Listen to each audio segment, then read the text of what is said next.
आज हमको पढ़ना है कि भारत की छवि अहिंसावादी या भारत की अहिंसावादी छवि। भारत क्या है? हमारा देश है। ठीक है।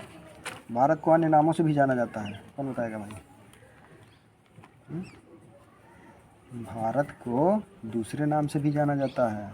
कुछ लोग इंडिया कहते हैं, कुछ लोग हिंदुस्तान कहते हैं, कुछ लोग उत्तर प्रदेश कहते हैं। जी नहीं, उत्तर प्रदेश भारत का एक राज्य है जिस राज्य में हम सब रह रहे हैं। तो भारत की अहिंसावादी छवि का मतलब समझते हैं? कहते हैं उनकी छवि बहुत ही अच्छी है, बनावट कह लीजिए या संरचना कह लीजिए, जैसे फोटो। अहिंसा को जानने से पहले जान लीजिए कि हिंसा क्या है। तो हिंसा का मतलब क्या? मार काट या लड़ाई झगड़ा या जीवों की हत्या करना। आजकल मणिपुर में, कहाँ? मणिपुर में।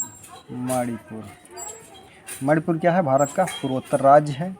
मणिपुर में दो समुदाय हैं, मैतेई और कुकी। इन दोनों समुदायों के बीच आपस में क्या है? मारकाट चल रही है पिछले कई महीनों से। जबकि हम पढ़ते हैं क्या कि भारत की अहिंसावादी छवि है, अर्थात भारत एक ऐसा देश है जिसमें हिंसा नहीं होती है। यह सिद्ध करते हैं, इससे पहले जो आपने पढ़ा दो धर्मों के बारे में, कौन कौन से? जैन धर्म और बौद्ध धर्म। बौद्ध धर्म। ठीक है। ये दोनों धर्म इस बात को बताते हैं कि भारत की अहिंसावादी छवि है। जबकि पिछले 3 महीनों से मणिपुर जो भारत का पूर्वोत्तर राज्य है, वहाँ मैतेई और कुकी समुदायों के बीच में हिंसा चल रही है, मारकाट मचा हुआ है। तो हमको जानना है क्या? भारत की अहिंसावादी छवि या भारत की अहिंसावादी छवि क्यों, कैसे? ठीक, कैसे हुई भारत की अहिंसावादी छवि? अर्थात भारत एक ऐसा देश कैसे बना कि जिसमें मार काट ना हो, एक दूसरे की हत्या ना हो, किसी भी जीव की हत्या ना हो। अब जीव का मतलब क्या? जीव में सब लोग आ गए, हम भी जीव हैं, प्रकृति के द्वारा बनाए गए। और इस संसार में या इस पृथ्वी पर जो भी दिखाई दे रहे हैं कीड़े मकोड़े, वो भी जीव हो गए, पशु पक्षी भी जीव हैं। अर्थात जिनके अंदर जान है वो सब क्या हैं? जीव, एनिमल। ठीक है। तो हम जानेंगे कि भारत की अहिंसावादी छवि क्यों है, क्या कारण है, और इसके पीछे इन दो धर्मों का बहुत बड़ा योगदान है। ये दोनों धर्म इस बात को सिद्ध करते हैं कि भारत एक ऐसा देश है जिसमें एक दूसरे के बीच क्या होती है? हिंसा नहीं होती है, जबकि सच्चाई कुछ और है। आजकल क्लास में भी हो जाता है रबड़ और पेंसिल के लिए। खैर हमको वहाँ नहीं जाना है। तो थोड़ा सा जानेंगे क्या जैन और बौद्ध धर्म के बारे में। हालांकि हम पढ़ चुके हैं जैन और बौद्ध धर्म को। ठीक। तो ये जो जैन और बौद्ध धर्म हैं, इन दोनों धर्मों ने हमको सिखाया क्या? एक संस्कृति को। कैसी संस्कृति? शाकाहारी संस्कृति। ठीक।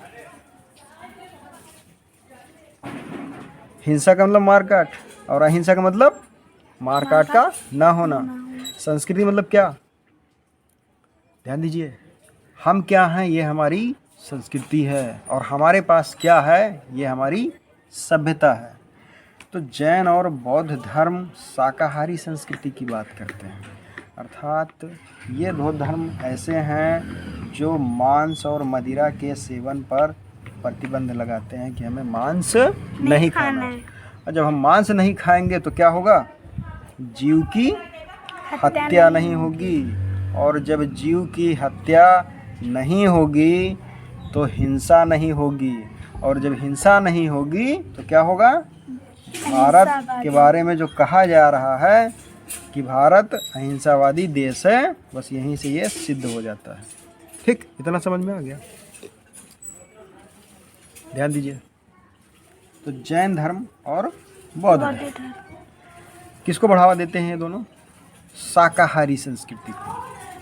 और यही शाकाहारी संस्कृति, ठीक है, क्या है, अहिंसावाद। अहिंसा को बढ़ावा देती है, हिंसा को नहीं, अहिंसा को, ठीक है। ये दोनों धर्मों के बारे में कहा जाता है कि लोकतांत्रिक थे। क्या थे? लोकतांत्रिक।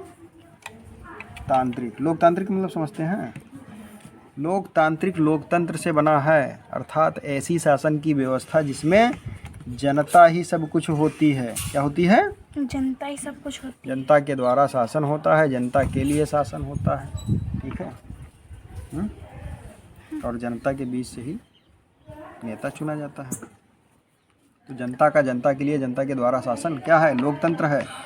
और ये जो लोकतांत्रिक व्यवस्था आई, कहाँ से आई?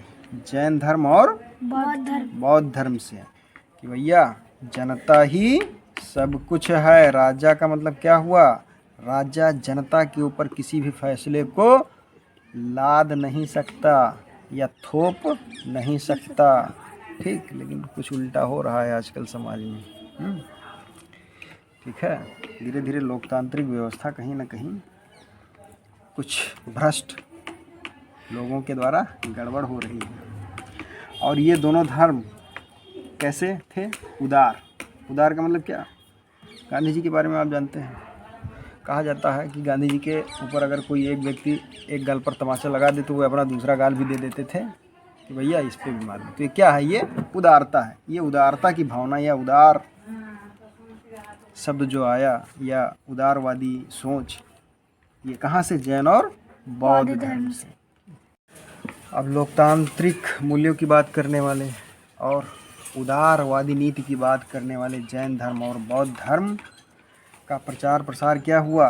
भारत के अतिरिक्त विश्व के अनेक देशों में भी हुआ, ठीक है। जबकि उस समय संचार की व्यवस्था नहीं थी। आजकल क्या है? सभी के पास हलो हाय करने की व्यवस्था है, और बहुत पहले संचार के साधन नहीं थे। इसके बाद भी जैन धर्म और बौद्ध धर्म विदेशों में चला गया, जैसे चीन में और दक्षिण पूर्वी एशिया में। दक्षिण पूर्वी एशिया में इन देशों में क्या हुआ? जैन और बौद्ध धर्म का प्रचार प्रसार हुआ और विदेश के नागरिकों ने इन धर्मों को और संस्कृति को अपनाया। ये ऐसे धर्म हैं, जैन धर्म और बौद्ध धर्म, जो महिलाओं को ऊंचा स्थान देने की बात करते हैं। किसको? महिलाओं को ऊंचा स्थान देने की बात करते हैं, ठीक है। कौन?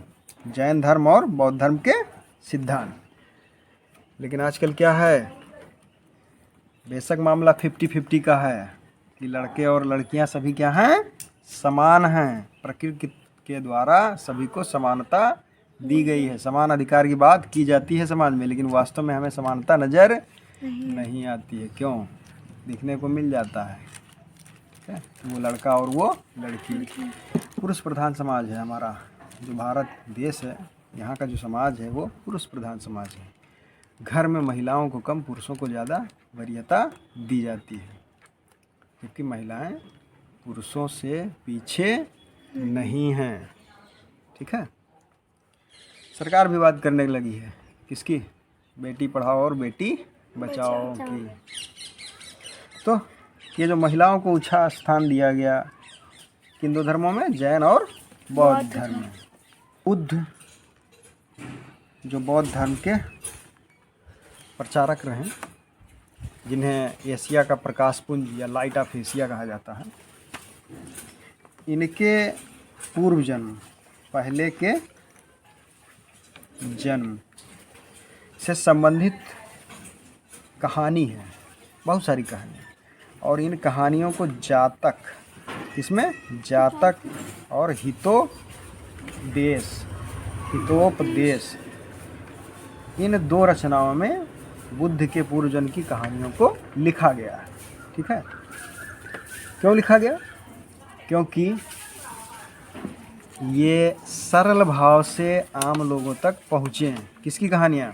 बुद्ध की कहानियाँ, जिससे कि लोकतंत्र को बढ़ावा मिले, उदारता को बढ़ावा मिले और अहिंसा को बढ़ावा मिले, हम मार काट से बचें। सके। ठीक।